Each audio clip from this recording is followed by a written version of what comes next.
I don't know if the Los Angeles Rams are going to win anything this season. And there may be reason for them to not win anything at all this season, because then maybe they can chart their future at the quarterback position and further down the road. Because right now, Monty, the quarterback position seems to be another problem for the Rams after comments made by Matthew Stafford's wife, Kelly Stafford, on her podcast the morning after. Let's hear from Kelly Stafford talking about how her husband is adjusting to life with the new look Rams. It's kind of crazy. So Matthew's been in the league a long time, right? We've been talking about this. He's like, the difference in the locker room has changed so significantly. And they have a lot of rookies on their team this year. They're very young. So this will be a very interesting season. You know, they're young, they're learning. But he's like, I feel like I can't connect, because in the old days, you would come out of practice, you'd shower. This is during training camp. Shower. People would be playing cards. People would be interacting. Who knows what they're doing? He said now they get done with practice or get done with meetings during training camp and they go straight to their phones. So Matthew was like, I don't even know how to, am I the dad? Do I take the phones? Like, what do I do here? I mean, and he's like, I want them to see me as like, not as like he's like, as a coach, you know, he feels like they say like sir to him. And he's like, no, we're on the same level here. We're both playing in this league. Like, let me get to know you. Interesting words from Kelly Stafford. Very interesting words, considering she is pulling back the curtain on what is usually a not an unknown situation or a kept secret, but basically outed the issues that her husband is having right now with his new teammates. Yeah. Kelly, what are you doing, girl? Why did you say all this? Was your goal to get sympathy? Because I don't think that's what he's getting from this. I don't feel bad for him. I don't understand what's the problem with these rookie players looking up to you. What is the problem with that? With them calling you sir, with them thinking that you are an experienced NFL player. You are. And yes, there is an age difference. Obviously, some guys are going to be on their phone, but I don't get what the goal, if the goal was to get sympathy, it fell flat. No bueno. I don't know why you said this, Kelly Stafford. I think that was part of the reason why she did it. I also think that the Rams probably are in line for a not great season, and it is laying some of the groundwork for a softer landing for her husband. But the reasoning behind it is like, oh, you had about to say a bad word. You had a bad season because you couldn't connect with the young kids. That doesn't make it better. That doesn't soften the blow. You're right. You're right. And so we were at the Doug Gottlieb show was at Rams camp earlier this month. And over again, we had heard 35 to 40 rookies on this team. You're going to have 80 guys out there on training camp, heck, half of them, new to this team. Kept on hearing that over and over and over and over. And it's kind of like when we talked about last hour, if you missed it, get the podcast, foxsportsradio.com. There's a reason that messages are being sent out. Like there were messages being sent out for the 49ers to try to portray a certain image about their quarterback room. And I think you're hearing this message from the Rams to kind of tell their fan base and tell everybody else, we don't expect a lot this year. This is a whole new sort of deal. So I think to Kelly Stafford's point is she's taking that information and saying, well, when they have a bad year, it's not my husband's fault. It's not his fault that he's the one who's got the accomplished one here, and he is not connecting with the team right now. So it's not the Super Bowl champion or Pro Bowl quarterback's fault. It's the fault of the 30 others in the room that he didn't connect with. That's what I think was going through her mind in saying this. It's just like, girl, did you watch the first episode of Hard Knocks? Because if you did, they portrayed Aaron Rodgers as this veteran. Everybody, oh my goodness, let's respect him. I can't believe, you're the guy I get to play with. And it was so cool to see. So it's like now you're saying, but Matthew Stafford doesn't like that. I don't think the timing is right when we're watching Hard Knocks and we're seeing that Aaron Rodgers is respected and looked up by all these rookies. Like the timing is just not played out well for me. But I wrote down just because I don't want to forget. Yeah. Do you think do you think she's like, hey, babe, I'm going to say this. Are you okay with it? Because I feel that if I were Matthew Stafford, I'd be like, absolutely not. No. What telenovela is this? No. Yeah, I wouldn't. No, there's no way that he would want this out there. Yeah. Absolutely not. And so it's like, girl, why? How do you go into the locker room then the next day and then try to connect with these guys? Right. When the guys are like thinking, oh man, like I'm here being a respectful player to this teammate, and instead you're saying that you can't connect with me from it. Like, what do you want? You want me? I don't know. You want to know what rubbed me wrong about this the most is this isn't uncommon. And you mentioned Aaron Rodgers. This was actually something that had happened with the Packers when Rodgers was a rookie and Brett Favre was wavering on whether to come back or not. You have to realize that when Brett Favre was trying to decide if he was going to play football, it happened over multiple seasons where then Aaron Rodgers was the backup. Well, time and time again, each year there are new players that come in, players the age of that time of Aaron Rodgers. One of the things that made the transition a lot easier for the Packers where the team could relate to Aaron Rodgers because he was of their age. Brett Favre was the one with the old veteran and the special spot in the locker room, the special treatment. The young guys could not relate to him as well as they could of Aaron Rodgers. So the transition, while not immediate success and Hall of Fame worthy, was much smoother than what you would have, had in any other situation.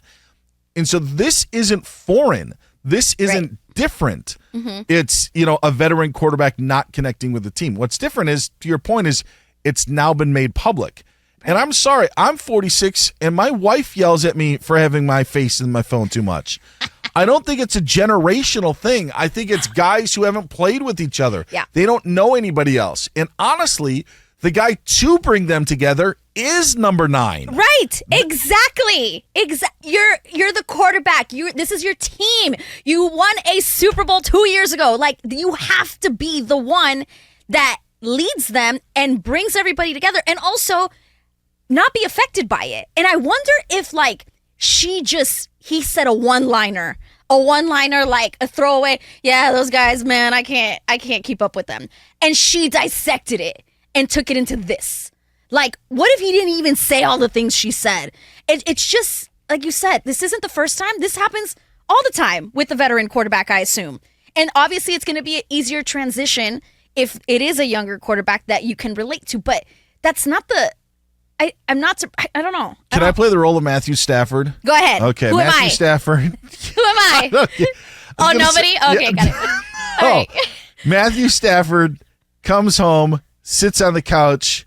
Well, Kelly Stafford's maybe on the same couch. I'm assuming they have a big couch with a chase lounge. Yeah. Maybe and like he just comes home and so let's start the scene and action. Man, I just these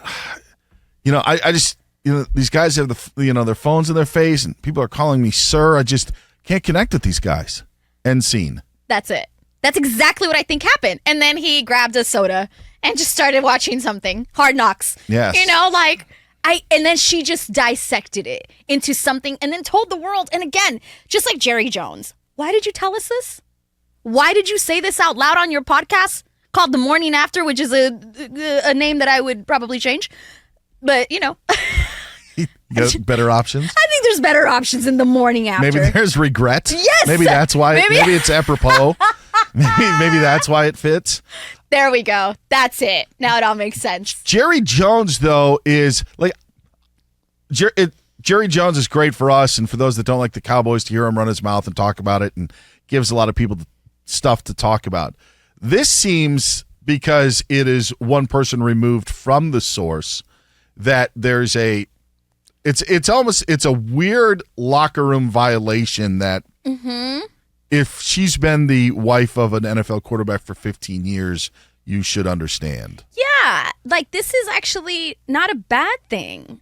You know what I mean? Like it's a common thing. It's a common thing. But it is something that actually shows a deficit with your husband or something that he's lacking, as opposed to you want to put your husband in the light. And that to your point of what her goal was, it just completely backfired. Yeah, because what if she would have just said something like, oh, he's trying to figure out how to connect with the young guys, and that's it. What if it was something that simple, but instead she made it seem like it's a problem? Yeah. Like a real problem. And I'll say one thing, and I know Jason Stewart wants to chime in as well. It's not like Les Snead and Sean McVay are like, we got to get some old guys in here.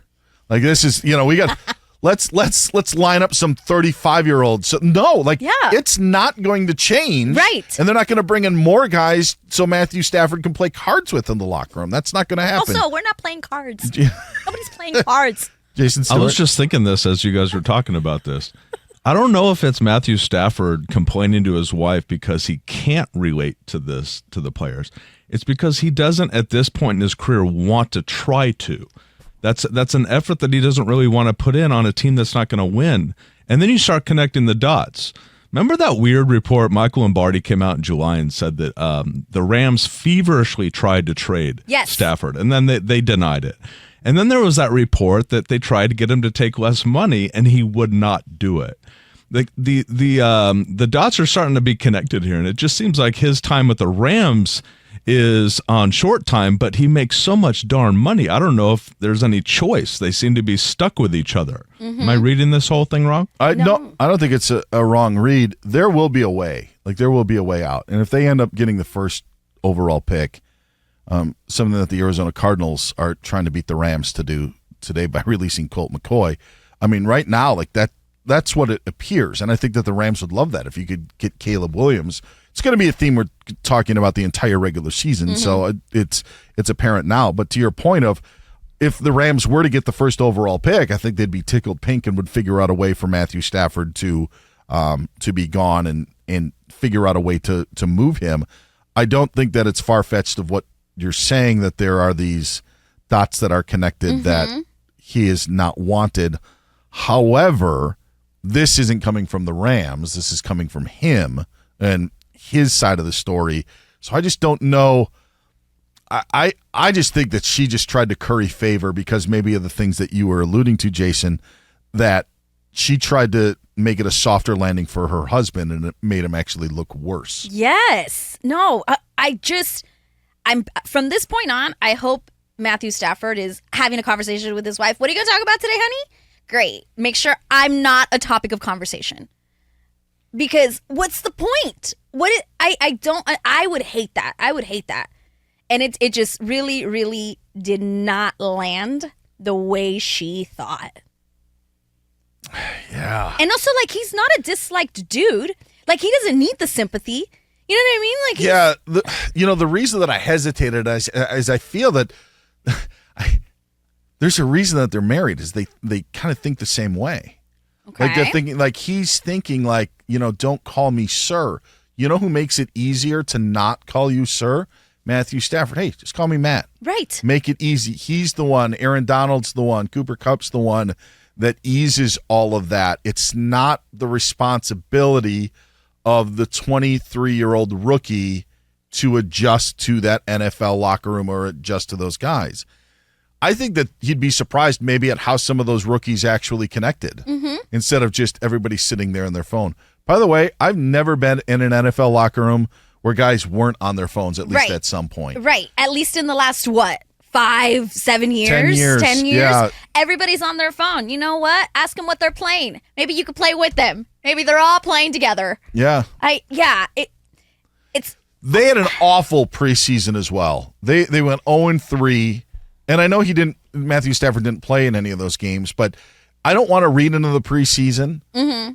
But you just kind of wonder of what is this set up for? I don't think Sean McVay came back for this, for this specific instance. I think that there's other stuff maybe ahead that he could be sticking around for, but it just does not seem that the arrow at any point is moving up for the Rams, and they are one of the teams that were in consideration of possibly tanking and trying to get the first overall pick. And everything in this preseason, to what Jason said, to what you said, to what Kelly Stafford said, leads me to believe that is actually their main goal instead of trying to compete for a playoff spot in what is a wide open NFC, by the way. Yeah. I mean, clearly them and the Cardinals are already trying to see who can tank first. Yes. Both of them. All right, Kelly Stafford, you think that's something? We're going to cut Colt McCoy today. So we don't even have a quarterback right now. Exactly. Except one that we acquired in a trade last week, but that's a different story.